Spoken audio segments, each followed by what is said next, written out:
मराठी, ते धडक ते धडक. पंचकर्म करा आणि संपूर्ण स्वास्थ्य मिळवा. केरळ येथील अत्याधुनिक आणि शास्त्रोक्त पद्धतीची पंचकर्म सेवा आता विटा शहरात डॉक्टर दीपाली काटकर यांच्या सुखकर्ता आयुर्वेद मल्टी स्पेशालिटी हॉस्पिटल विटा येथे व्याधीनुसार पंचकर्म सेवा उपलब्ध. तसेच गर्भसंस्कार वर्ग, योग वर्ग, सुवर्ण प्राशन, फिजिओथेरपी आणि ॲक्युपंक्चर सह सर्व प्रकारच्या आजारांवरती खात्रीशीर उपचारासाठी स्क्रीनवरील नंबरवर संपर्क करा. गावरान परंपरेच्या स्वादाला घरगुती मायेचा स्पर्श आणि घाण्यावरील शुद्ध तेलाची हमी, विविध मसाले, तुमच्या जेवणाला देतात परिपूर्णता. याशिवाय आपल्या जेवणासोबत तोंडी लावण्यासाठी सर्व प्रकारच्या चविष्ट आणि चटकदार चटणी आणि एकदम शुद्ध प्रतीचे घाण्यावरील ताजे तेल देखील आम्ही काढून देणार. तर आमच्याकडे विविध प्रकारच्या शेवया देखील खवय्यांचा आनंद द्विगुणितच करणार. महात्मा गांधी विद्या मंदिर समोर विट्याचा राजा कॉर्नर येथे आजच या आणि अनुभवा ओम श्री गुरुमाऊलीची झणझणीत दर्जेदार चव. ओम श्री गुरुमाऊली स्पेशल चटणी, ड्रायफ्रुट्स अँड मसाले, चव जी कायम लक्षात राहील. संपर्क आपल्या स्क्रीनवर. विटा पालिका निवडणुकीसाठी राष्ट्रवादी अजितदादा गटाने जोरदार शक्ती प्रदर्शन केलंय. तालुकाध्यक्ष पंकज दबडे यांनी मंत्री हसन मुश्रीफ यांच्यासह दिग्गजांना आमंत्रित करून वातावरण टाईट केलंय. विटा पालिकेच्या नगराध्यक्ष पदासाठी तालुका राष्ट्रवादी वेगळी खेळी खेळण्याच्या तयारीत आहे. मंत्री हसन मुश्रीफ यांच्यासह निशिकांत पाटील यांनी पालिका निवडणुकीसाठी संपूर्ण ताकद देण्याचे आश्वासन दिलंय. त्यामुळे विटा पालिका निवडणूक अधिक रंगतदार होण्याची शक्यता निर्माण झाली आहे. पण आज जे तुमच्या अडचणी मी ऐकल्या आणि मी खरंच व्यथित झालो. कारण हे दोन्ही पक्ष आमच्याबरोबर असताना युतीच्या आणि आपल्या शत्रूला त्रास देण्याच्याऐवजी मित्राला त्रास देत आहेत, ही गोष्ट काय बरोबर नाही. त्यांना मला वाटतं समजणे नको, इशारा काफी आहे, त्यांनी समजून घ्यावं. पंकजबाई, तुम्ही अजिबात घाबरू नका. निशिकांत पडल्याने आम्ही तुमच्या मागं आहोत.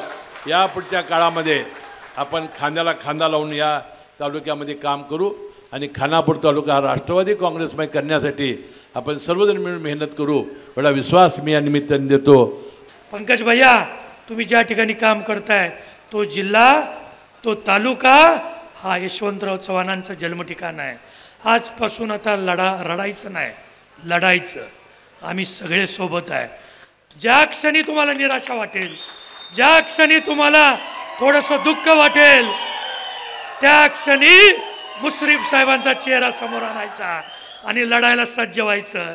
ती भवानी मातेची तलवार मुश्रीफ साहेबांच्या हातातनं तुम्ही घ्यायची आणि ती लढाई ही विजयापर्यंत न्यायची, एवढी विनंती तुम्हाला मी करतो. जिल्हाध्यक्ष म्हणून तुम्हा सर्व कार्यकर्त्यांना माझा शब्द असेल, जिथं जिथं पंकज भैयांचा कार्यकर्ता असेल त्या झोपडीत असू दे, हा निशिकांत पाटील त्या झोपडीपर्यंत तुम्हाला भेटायला येईल, तुमच्या अडचणीसाठी.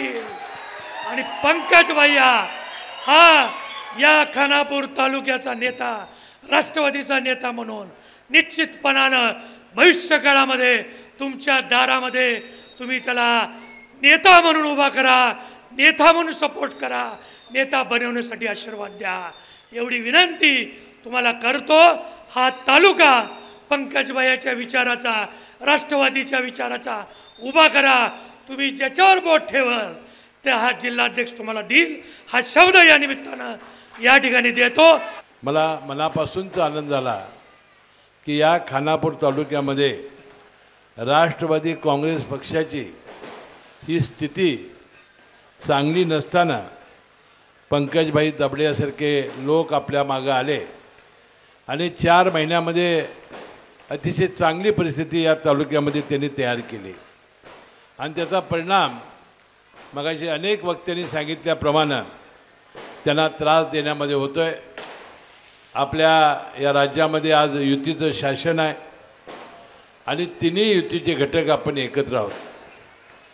आपल्या या तालुक्यामध्ये भारतीय जनता पक्ष आणि शिवसेना वास्तविक यांनी मोठा भाऊ म्हणून राष्ट्रवादी काँग्रेस पक्षाच्या कार्यकर्त्यांना एकत्र घेऊन एकत्रपणानं काम करण्याची आवश्यकता होती, परंतु त्यांना महाविकास आघाडीच्या पेक्षा राष्ट्रवादी काँग्रेस पक्षाचे कार्यकर्ते शत्रू वाटायला लागले, हे ऐकून मला अतिशय आश्चर्य वाटलं.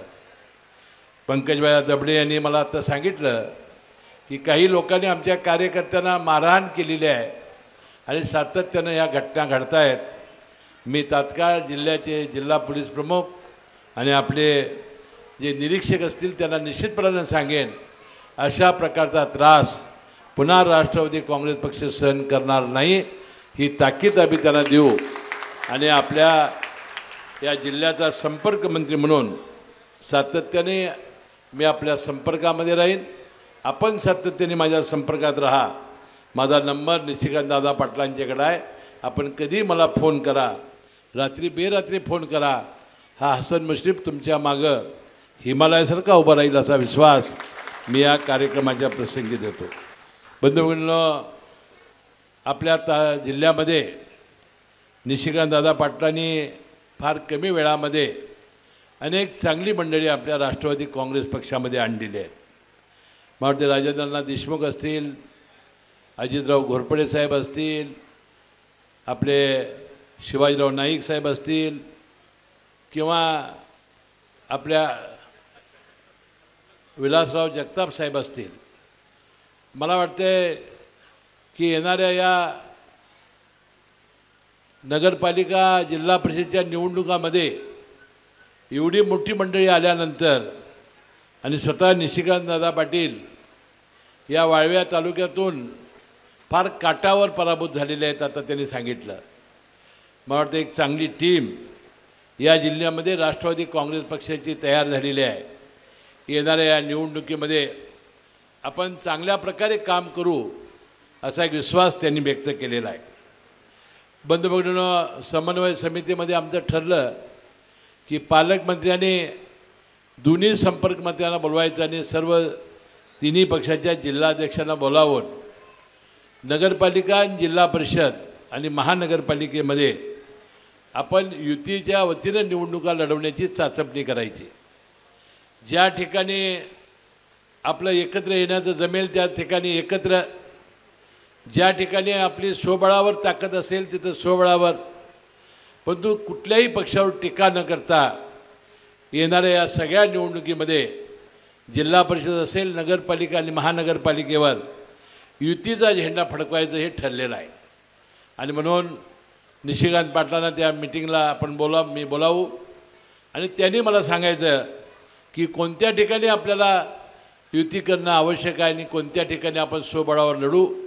आणि मला वाटतं हे जर आपण करू शकलो तर त्यांनी सांगितल्याप्रमाणे हा राष्ट्रवादी काँग्रेस पक्ष सांगली जिल्ह्यामध्ये 1 नंबरला आल्याशिवाय राहणार नाही, अशा प्रकारचं आपण काम करून दाखवू. बंधुभगिनींनो, यशवंतराव चव्हाण साहेबांचा हा पहिला खानापूर तालुका, नंतर तो पलूस झाला.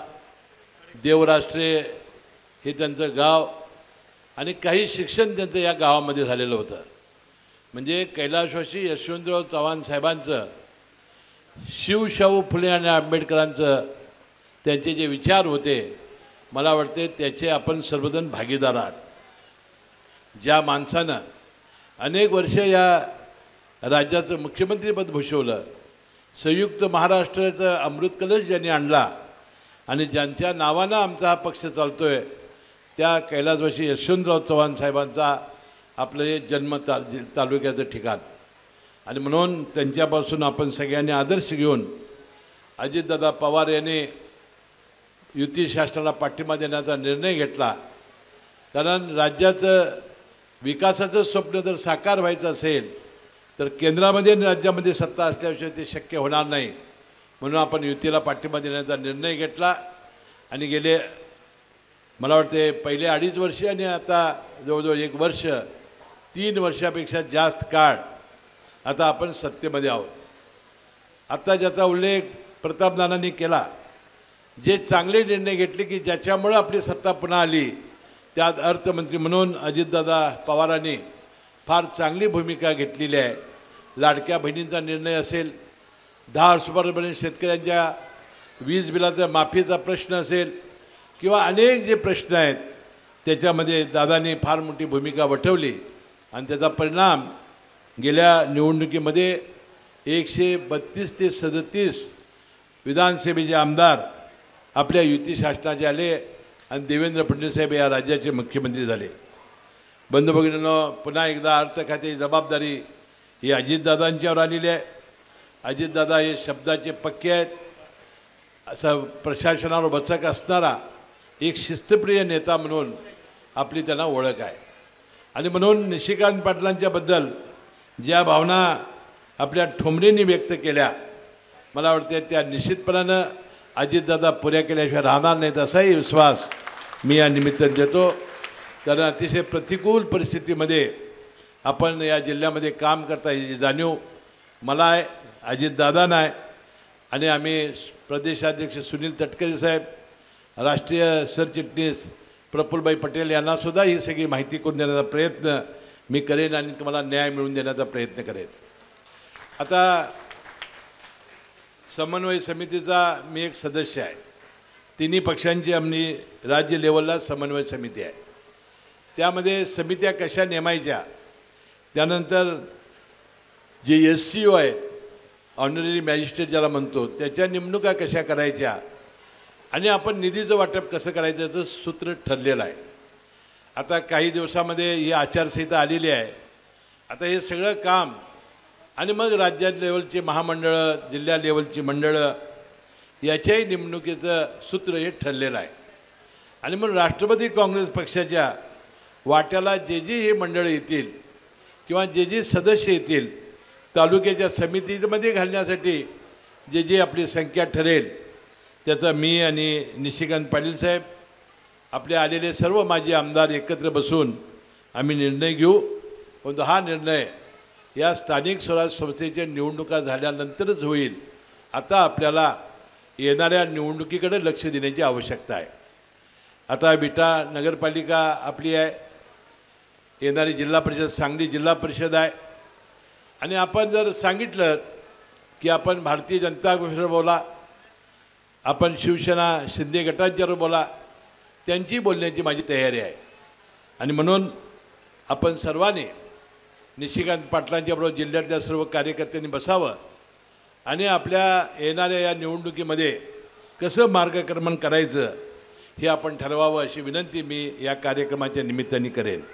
खानापूर तालुक्यातील राष्ट्रवादी काँग्रेस पार्टीच्या वतीनं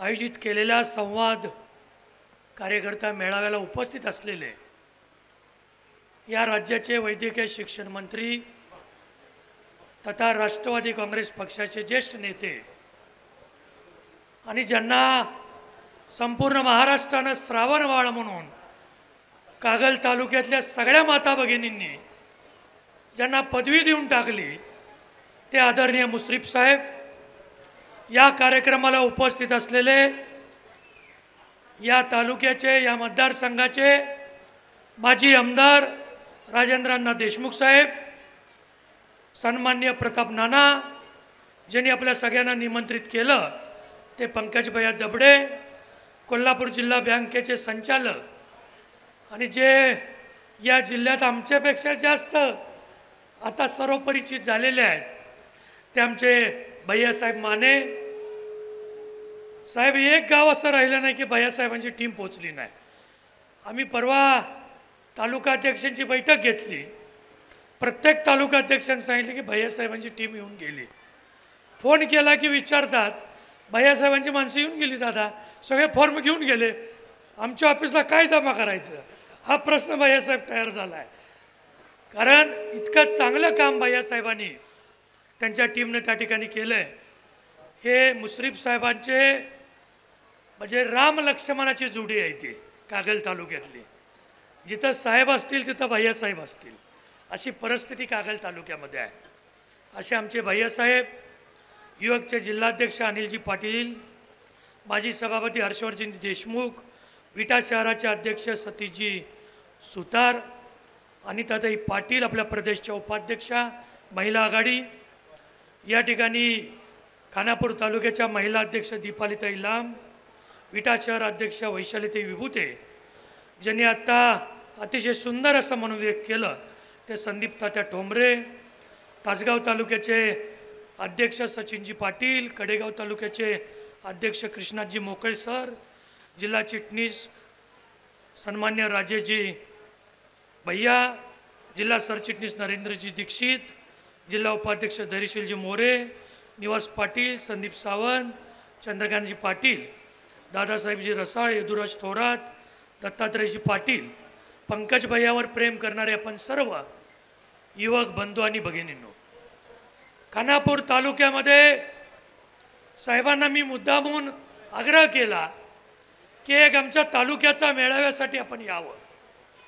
पंकज भैया त्यांच्या सौभाग्यवती ज्याला BJPच्या तालुक्याच्या अध्यक्ष होत्या त्यावेळेला तिथून इकडे येताना 2 महिने आमचं सगळ्यांचं त्या ठिकाणी चर्चा सुरू होती आणि आमच्या अनिल शेठ त्यांचे मित्र असल्यामुळं अनिल शेठच्या विनंतीला मान देऊन त्यांनी राष्ट्रवादी काँग्रेस पार्टीमध्ये त्या ठिकाणी 4 महिन्यापूर्वी साहेब प्रवेश केला.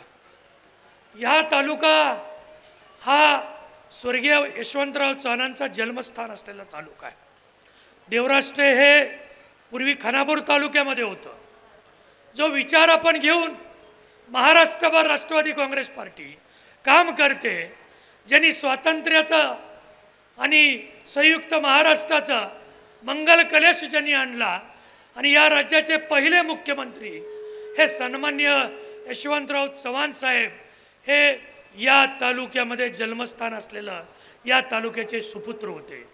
हा विचार स्वर्गीय यशवंतराव चव्हाणांच्यावर प्रेम करणारा हा जिल्हा, स्वर्गीय यशवंतराव चव्हाणांच्यावर प्रेम करणारा निष्ठा असणारा हा तालुका आणि या तालुक्यामध्ये पंकज भैयासारखा एखादा कार्यकर्ता नवीन तयार होतोय म्हटल्यावर अनेक लोक त्यांच्याकडं वेगळ्या नजरेनं पाहायला लागले.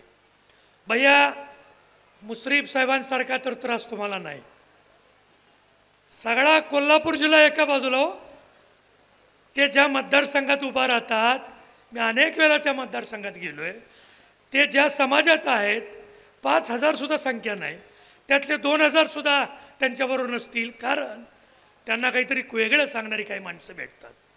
आपल्या बहुजन समाजाचा एक नेता, जनतेशी नाळ असलेला नेता, ज्या माता भगिनींनी त्यांच्यावर वाईट प्रसंग ज्यावेळेला आले त्यावेळेला हे श्रावण बाळ आमचे आहेत हे सांगून महाराष्ट्रामध्ये सगळ्यात उग्र आंदोलन कुठं झालं असेल तर ते मुश्रीफ साहेबांच्या मतदारसंघामध्ये झालं आणि ते सगळ्या माता भगिनींनी केलं. असा हा सगळ्यांचा भाऊ, सगळ्यांना आपलं वाटणारा हा नेता, त्यांना श्रावण भाऊ म्हणून संबोधलं जातं. सगळ्यांनी जिल्ह्यातल्या सगळे नेते दमले, आपले साहेब काही दमले नाहीत. सलग 60 टर्म उच्चांकी मतानं राजाविरुद्ध प्रजा अशी लढत त्यांनी दिली. तुम्ही ज्या ठिकाणी आहात, ज्या शेजारी बसलेला आहात, ती ऊर्जा घेऊन तुम्ही काम करा. आयुष्यात तुम्हाला काही कमी पडणार नाही पंकज भैया.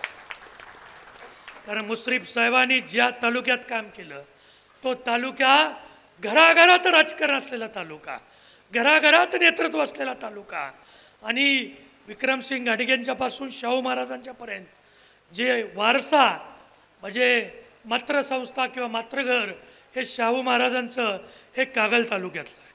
त्या ठिकाणी मुश्रीफ साहेब काम करत आहेत.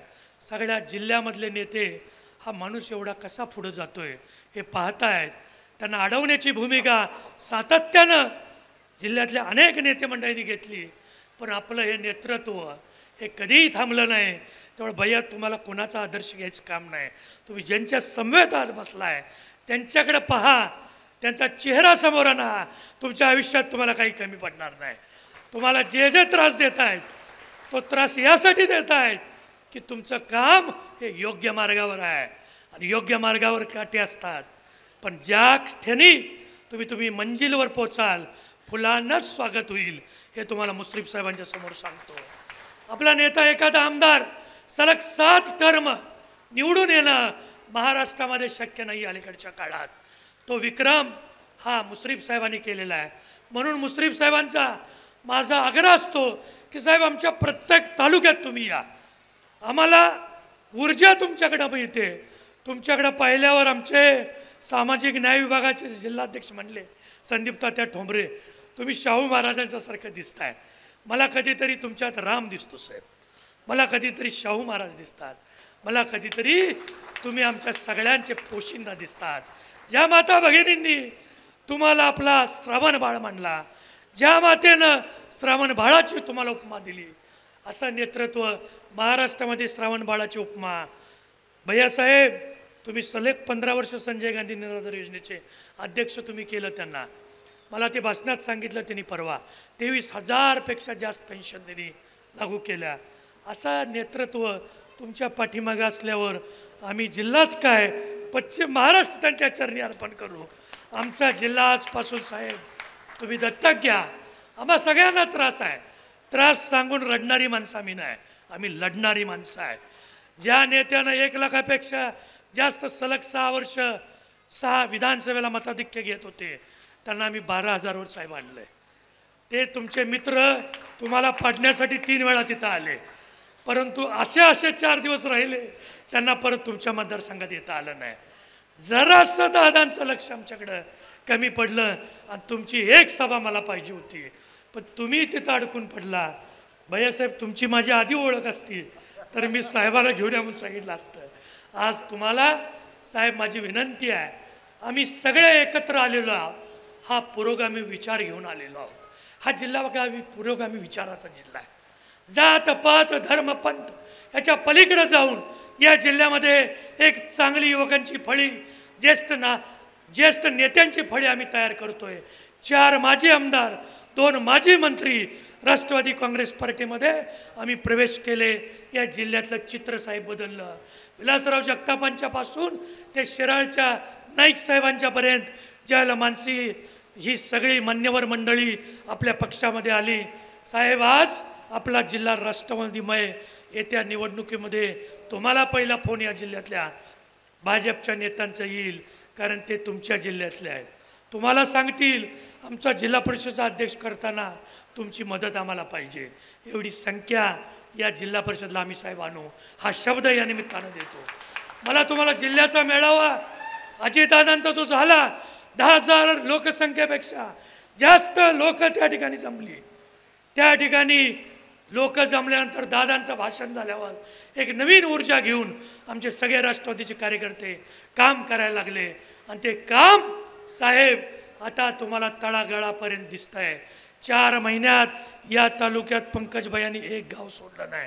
प्रत्येक गावात ते गेले, प्रत्येक गावातल्या कार्यकर्त्यांना संघटित केलं आणि या राष्ट्रवादी काँग्रेस पार्टीच्या विचारधारापाशी जोडण्याचं काम त्यांनी केलं. आपली ताकद, आपला आशीर्वाद त्यांच्या पाठीमागे राहू दे साहेब. आमचं